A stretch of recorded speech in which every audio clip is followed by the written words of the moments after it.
Hi everyone, my name is Amanda Monroe, and I am so excited to be at this point um, in the doctoral program, and I know that you are too.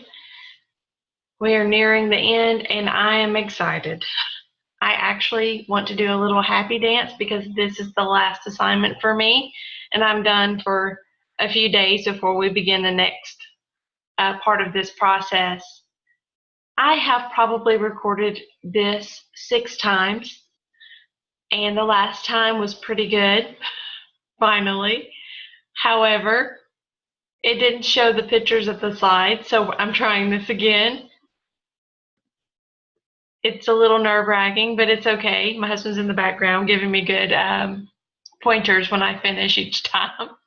So maybe this one will be the winner. Okay, everyone, I am going to my purpose of study is basically we have an imperfect system.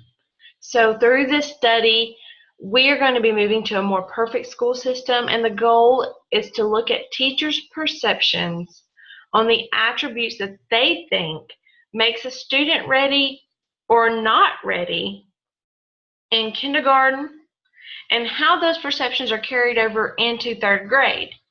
Some key terms we'll be looking at is kindergarten readiness.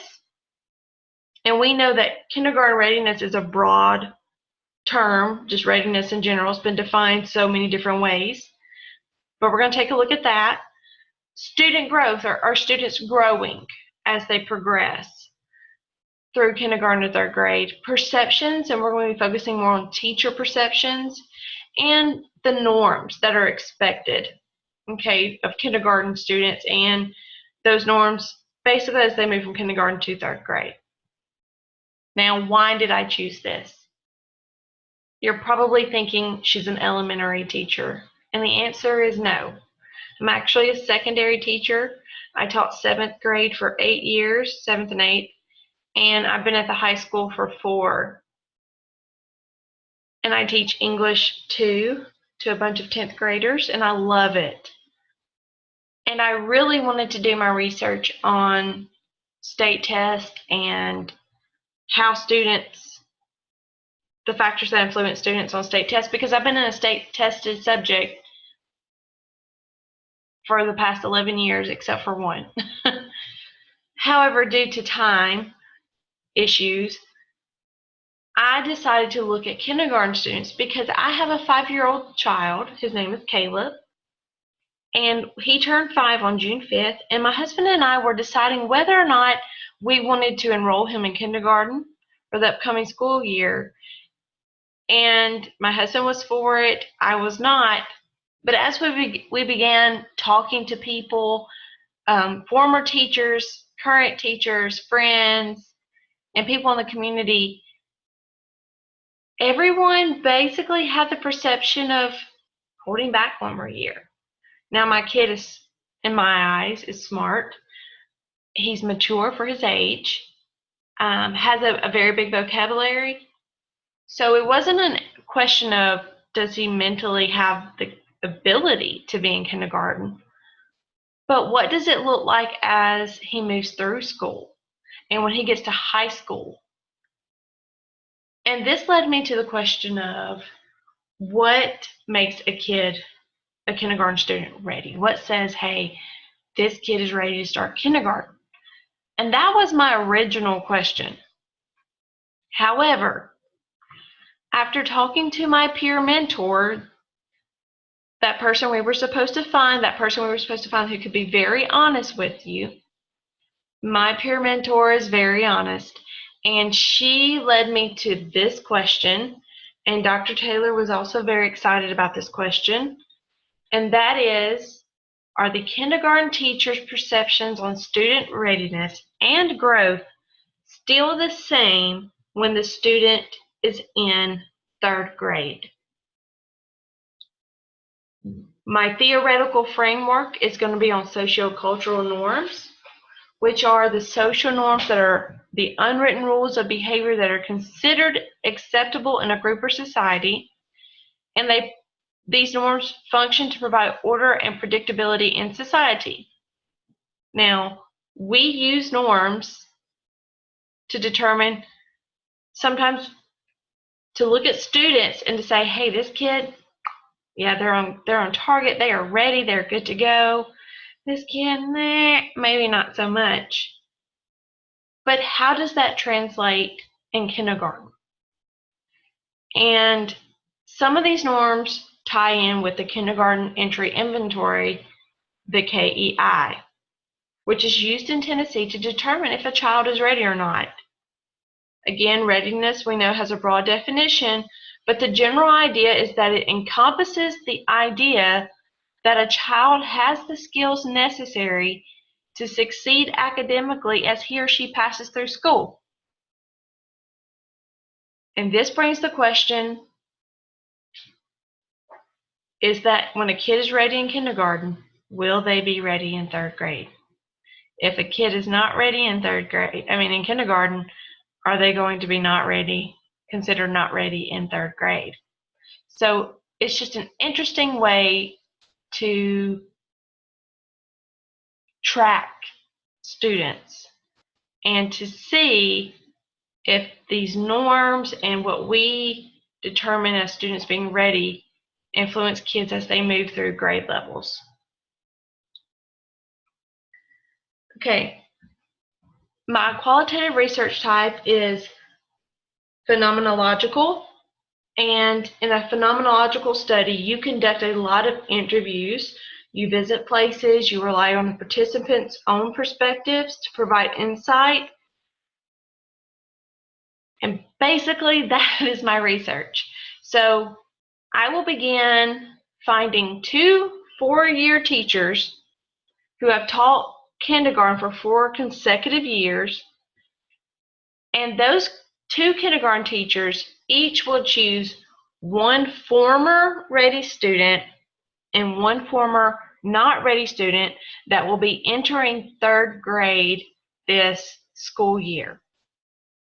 And those teachers will have the opportunity to go into the third grade classroom and observe these students that they have chosen and determine if their perceptions in kindergarten are still the same when the child is in third grade. Then the results will be discussed with the third grade teachers and kindergarten teachers through a focus group for clarity and just hopefully great discussion and a time of learning.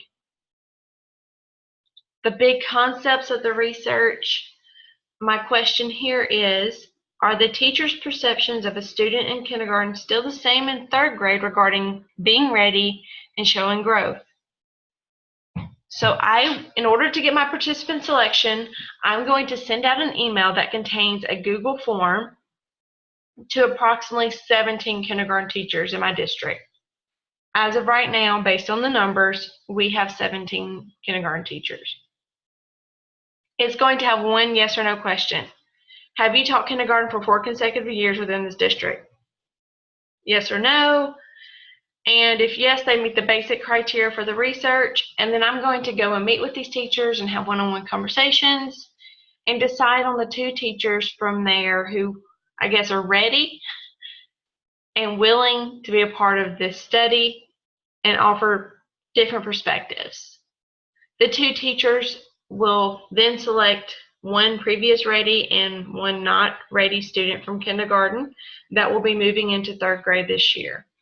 And so I will have a total of 4 students, 2 ready, 2 that were considered not ready in kindergarten, and 2 kindergarten teachers.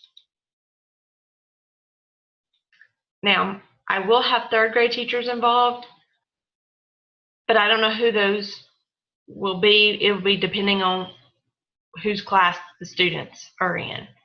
And we will ask those teachers to be a part of the focus group. And I'll mention that here in a few minutes. Okay, so the process, I will be using triangulation. My 3 forms of data will be through teacher interviews, observations, and a focus group. I will conduct 2 interviews with 2 of my teachers that I've chosen. They would then determine the 2 students they want to study, and we will talk about what made this child ready and what made this child not ready based on the KEI. How did they meet those standards on the KEI that said, hey, this kid's ready, this kid's not? What were their predictions? And so we're going to have some questions there. We're going to kind of dig into their perceptions of these 2 students. The interview will be in a one-on-one setting with each teacher. They will each pick 2 students, and that's where the process will start. The next step will be observations. Each teacher will observe each student they have chosen. They will get to go to that child's 3rd grade classroom. They will be observing the student. Basically, while I get to observe the teacher that's observing the student.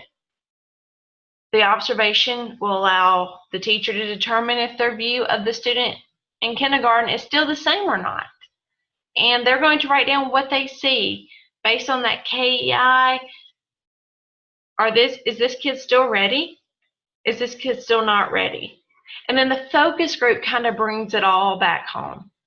The 3rd grade teachers get to have conversations with the kindergarten teachers about the students and discuss their thoughts and feelings. And it's also a chance to clarify and gather more information and to find out questions and concerns from their observations. And it's just a chance for open communication that they might not get to have on a daily basis due to time constraints. So I'm hoping it just opens a door for more communication, which is important to school districts. Trustworthy techniques are peer debriefing. I have chosen Miss Watkins, who's an elementary curriculum coach from Coffee County. She's amazing. She's honest. And she will review the data to make sure the data supports the question, the data shows objectiveness and validity. And when you're choosing the peer, it needs to be someone that will be someone who's honest with you. And I feel like I have chosen that person. She always wants to be better, and I know that she'll encourage me to be better as well. Triangulation has credibility.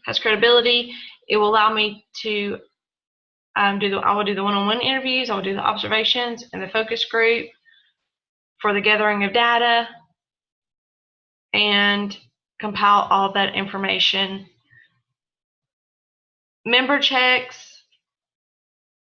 In the focus group, teachers will have the opportunity to change or to clarify their responses, and the objective is to receive more open and honest responses in the group setting and to have good conversation.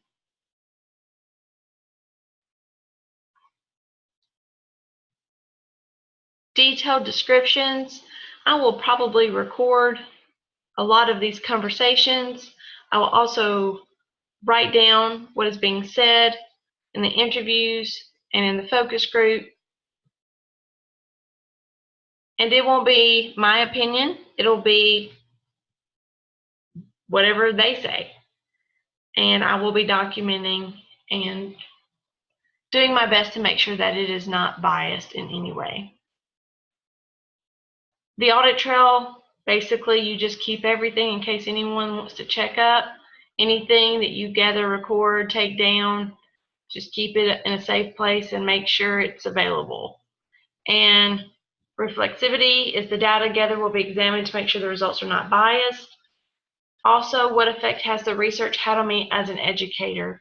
Reflection is important. There have been many books and articles written about the importance of reflection.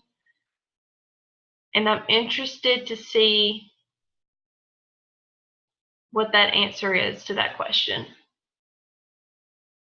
because I know I'm going to learn something. So I'm excited about moving into an area that I'm not used to in the elementary world and gaining more knowledge about kids and teacher perceptions. The teacher response may be a limitation just because they may have fear of looking bad or being portrayed in a negative light. I guess people of tooting their own horn. So I know how to say that. I hope I choose teachers who are willing to be very open and honest about what they see or they don't see, and are willing to open up and have great conversation, because that's how you get to the truth. The geographic region, I'm only looking at my area of Coffee County, and I'm generalizing kindergarten to third grade. So the information, high school teachers might not find this information valid. However, I feel like it's important. I feel like it's a stepping stone to a further research, because I think it would be very interesting to see not only the jump from kindergarten to third grade, but maybe the jump from third grade to sixth grade, and then from sixth grade to high school, and track these kids and to say, okay, there's gaps somewhere. Where are those gaps? Why are they happening? Does it start at kindergarten? Does it start at third grade? Where are those moments happening where kids are either catching up or they're staying behind? It's just an interesting concept. Time, the interviews may not be conducted all at once, so there may be time between interviews and the focus group meeting. I don't feel like there will be problems with that, but it might be considered a limitation. There will be a limited number of teachers who can participate. I have 2 teachers, 2 kindergarten teachers, 4 students, and the number of third grade teachers, I don't know that number until I find out what students will be observed in what class. And that is the conclusion to my research. I think it's interesting. I'm excited about it. And I can't wait to get the answer to the question. And I can't wait to hear from you and your dissertations and what you find through your studies. So good luck to you, and I wish you the very best. And if you need anything, I hope I can help. Thank you.